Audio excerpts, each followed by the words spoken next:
If I hear one more word about my money, there won't be any polite conversations left. I didn't shout. I just stared straight at my father, Gary, while my stepmother, Diane, froze with her fork halfway to her mouth. She had just made a joke about accessing my military savings for family security, and she expected me to laugh. I will personally explain to her exactly where she stands, I continued, my voice steady. And why my money is not hers. Diane's smile vanished instantly. My father shrank into his chair, unable to look me in the eye. This wasn't a teenage tantrum. It was a soldier's warning. And judging by the fear in their eyes, they knew I meant it. Before I tell you exactly what Diane did the moment I turned my back, drop a comment and let me know where you're watching from. I want to see how far this story travels. 3 days later, I was back on base, surrounded by the familiar, sterile hum of military life. I didn't have a bio to offer people. I was 29, a combat medic, and I lived my life according to protocols.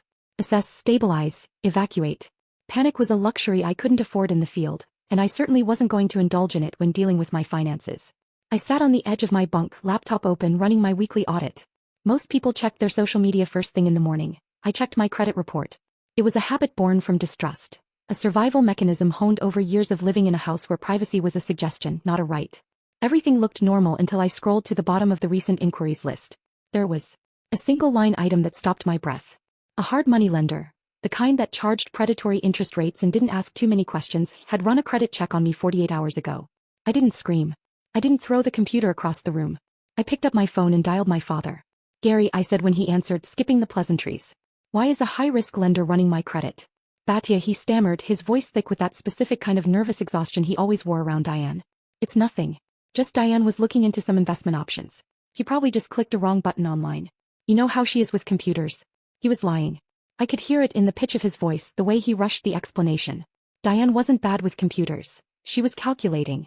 And she wasn't looking into options. You don't accidentally apply for a hard money loan. I hung up before he could spiral into more excuses. I didn't need his confession. I already had the motive. The memory hit me then, sharp and bitter. I was 16, sitting at the kitchen island trying to do homework while Diane paid bills. She hadn't been shouting. She had been calm, almost clinical, as she tapped the calculator. Electricity is up, she had said, not looking at me. Water is up. Food costs are through the roof. She had looked at me then, her eyes sweeping over me like I was an appliance that was drawing too much power. Do you have any idea how expensive it is to keep another human being alive, Batya? The space you take up. The heat you use. The noise. She had a ledger. I saw it once. A literal notebook where she tracked the cost of my existence. Every meal, every school trip fee, every pair of shoes my father bought me. She had kept a running tally of my childhood, viewing every dollar spent on me not as parenting, but as a loan she expected to recall. That was the key. Diane didn't think she was stealing $320,000 from me. In her twisted, entitled math, she believed she was simply collecting on a debt.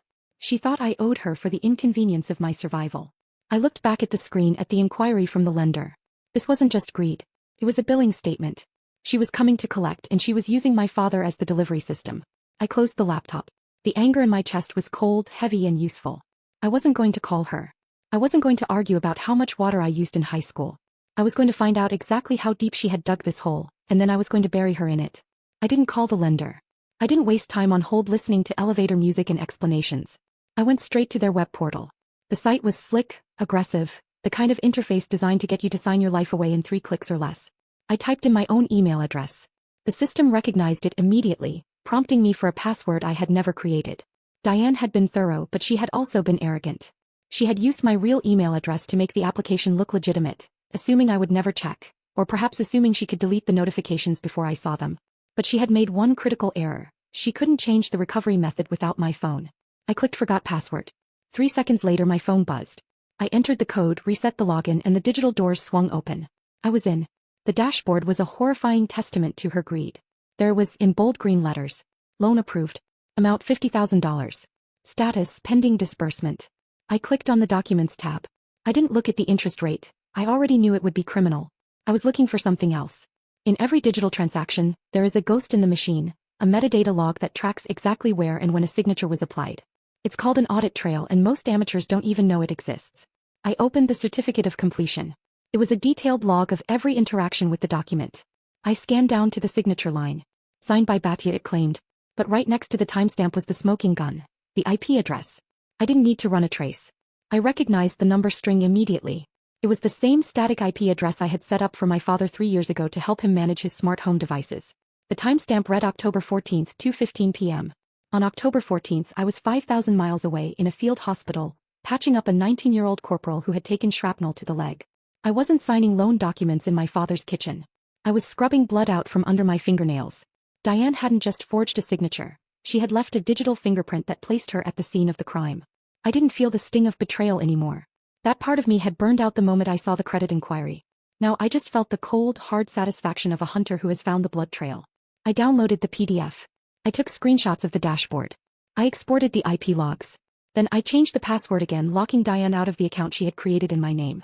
She wouldn't know why she couldn't get back in. She would think it was a glitch. I created a new folder on my desktop. I didn't name it Family or Diane. I named it Evidence. I dragged the files into the folder. The click of the mouse sounded loud in the quiet barracks. It sounded like the safety coming off a weapon. 2 days later, my phone lit up with Diane's name. I let it ring once, twice, just long enough to steel myself, then answered. Batya, honey, she said, her voice dripping with a sweetness that made my teeth ache. I'm so glad I caught you. Listen, your father and I have some exciting news. We found the perfect place. A little lake house just like we always talked about. I didn't say anything. I just listened to the hum of the connection, letting her fill the silence. It's a steal, she continued, rushing a little now. But the sellers are moving fast. We need to close this week. There's just one tiny hiccup. The bank needs a secondary signature on some release forms. Just a formality, really. Something about clearing up that old student loan of yours so it doesn't affect our debt-to-income ratio. It was a lie so clumsy it was almost insulting. There was no student loan. I had paid for my education with service. And there was no such thing as a release form that required a closing ceremony. A release form, I repeated, keeping my voice flat. Exactly, she said, confident now that I hadn't hung up. We found a way to take that accidental loan inquiry off your record, but you need to come to the closing to sign a quitclaim release. It just tells the bank you have no interest in the property so they stop bothering you. He thought she was brilliant. She was using the very credit inquiry she had generated as the bait. She was telling me she was fixing a problem she had created, while actually luring me into signing the final mortgage deed that would attach the fraudulent $50,000 down payment to a 30-year mortgage. If I signed that deed, I wasn't releasing anything. I was accepting liability. When is the closing? I asked. Thursday at 2, she said. At the title company downtown. You can make it, can't you? For your dad? He's so stressed about this falling through. I looked at the folder on my desk. The evidence was all there. I could have emailed it to her right then. I could have called the police. But that would have been messy. It would have been a domestic dispute. She would have claimed it was a misunderstanding, that she had my verbal permission, that I was just a confused, angry stepdaughter. I needed her to commit. I needed her to sit in a room with federal oversight and lie on the record. I'll be there, I said. Wonderful, she exclaimed. Oh, Batya, you're a lifesaver. We'll see you Thursday. She hung up, thinking she had just secured her retirement home. She didn't know she had just secured her indictment. I sat there for a moment, listening to the silence of the barracks. My father hadn't said a word during the call. He was probably sitting right next to her, nodding, looking at his shoes. He knew. He had to know. And he was letting her lead me to the slaughter because it was easier than fighting her. That realization didn't hurt as much as I thought it would. It just calcified the last soft part of me. I opened my laptop and pulled up the flight schedules. I wasn't going home to visit. I wasn't going home to argue. I was deploying. The conference room at the title company smelled like stale coffee and lemon polish. It was a glass-walled fishbowl designed to make life-altering debt feel like a corporate achievement. There was a bowl of mints in the center of the mahogany table. Diane was eating them one after another, the crunching sound loud in the quiet room. She looked triumphant. She was wearing a cream blazer I had never seen before, likely bought for the occasion, and she was chatting animatedly with the loan officer, a man named Mr. Henderson who looked tired but professional. We've been looking for a place on the water for years, Diane was saying, leaning forward. Ideally, we wanted to be in by the holidays. It's just so important for the family to have a gathering place. My father, Gary, sat next to her. He looked gray. He was sweating through his dress shirt, staring fixedly at a potted fern in the corner as if it held the secrets of the universe. He knew. Deep down, past the denial and the fear of his wife, he knew this was wrong. But he was sitting there anyway. His silence was his signature. I sat on the opposite side of the table, my hands folded in my lap. I was wearing my dress uniform. I hadn't told them I was coming from the airport. I just showed up. The uniform made Mr. Henderson sit up straighter. It made Diane nervous, though she tried to hide it with a tight smile. So glad you could make it, Batya, she said, her voice a little too high. I know how busy you are. I wouldn't miss it, I said. Mr. Henderson cleared his throat and tapped the stack of documents in front of him. All right. Let's get started. It's a standard closing, but since there are multiple parties involved in the deed and the quitclaim, we need to go in order. He slid a thick document toward Diane. This is the Uniform Residential Loan Application, Form 1003. It finalizes the mortgage details. I just need you to verify the information one last time, particularly the declarations on page 4. This was it. The kill zone. I watched Diane pick up the pen. Her hand didn't even shake. She was so convinced of her own narrative, so certain that I was just a resource to be harvested, that she didn't perceive the danger. Section M. Mr. Henderson recited, bored and efficient. Down payment. You are certifying that the $50,000 currently in escrow is from your personal savings and is not borrowed funds. Is that correct? The room seemed to tilt. Time slowed down, stretching like taffy. I looked at the pen hovering over the paper. In that split second I felt a surge of old instinct. The urge to jump in to save my father from the fallout, to stop her before she ruined everything. It would have been so easy to say stop. But if I stopped her now, it was just a family dispute. It was a stepdaughter arguing with a stepmother. It was drama. She would cry, she would claim she was confused, she would gaslight my father into believing I was being difficult. I needed the ink to dry. I needed her to cross the line from greedy relative to federal criminal. I needed the lie to be codified, notarized, and filed with the government. That was the discipline. That was the difference between a skirmish and a war. You don't fire when the enemy is approaching. You fire when they are in the open. Yes, Diane said, her voice clear. That is correct. She checked the box marked NO next to the question, asking if any part of the down payment was borrowed. Then she signed her name. The scratch of the pen on the paper sounded like a lock clicking shut. He passed the document to my father. He hesitated, his hand trembling slightly, but Diane nudged his knee under the table. He signed. Mr. Henderson smiled, collecting the papers. Excellent. Now, Batya, we just need your signature on the quitclaim deed and the gift letter to clear the title. He slid the next stack toward me. Diane turned to me, her eyes gleaming with victory. She thought she had won. He thought the hard part was over. I didn't pick up the pen. Instead, I reached into my bag. The sound of the heavy file hitting the mahogany table was a dull thud, but in that silent room, it sounded like a gavel coming down. I didn't look at Diane. I looked directly at Mr. Henderson. I can't sign this, I said clearly, making sure the security camera caught it.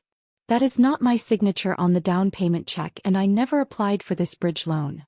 Diane laughed nervously and tried to wave it off, but I cut her short.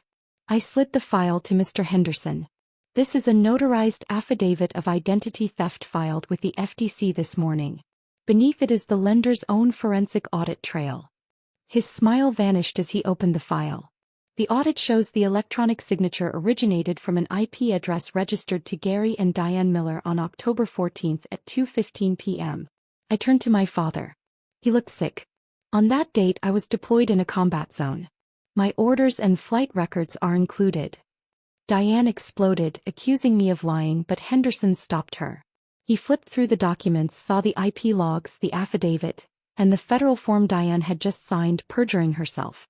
This isn't a family dispute, he said flatly. He looked at me, understanding dawning. If you fund this mortgage, I added, knowing the down payment is the product of identity theft and wire fraud, you become an accessory under federal law. Henderson closed the file, pulled the papers away from Diane, and stood. The closing is terminated. This transaction is frozen. Diane screamed. Gary said nothing. Henderson picked up the phone. Security to conference room B. And notify the branch manager. Diane bolted. I left calmly, but as the elevator doors closed, Diane rushed in and attacked me, clawing for the file. I restrained her using a non-lethal hold, directly under the security camera. This is a boundary, I told her quietly. You don't cross it anymore. When the elevator opened, security was waiting. I released her immediately. She attacked me. I detained her for my safety. They took her away. Outside, my phone rang. Gary. I didn't answer. I blocked his number, Diane's, and every line they had. Not in anger, out of self-preservation. Because a suspicious activity report had been filed, it was no longer personal. It was federal. Diane was indicted weeks later for wire fraud, aggravated identity theft, attempted bank fraud and assault. The house deal collapsed. Gary's retirement was liquidated to cover her debts. He lost everything because he protected a predator. I sent him one email, a copy of the permanent restraining order. Tonight I sit in my own apartment. Modest. Pling. My bank balance is boring. Safe. Undeniably mine. Closure isn't a feeling. It's a locked door. A silent phone. And I paid for that silence in full.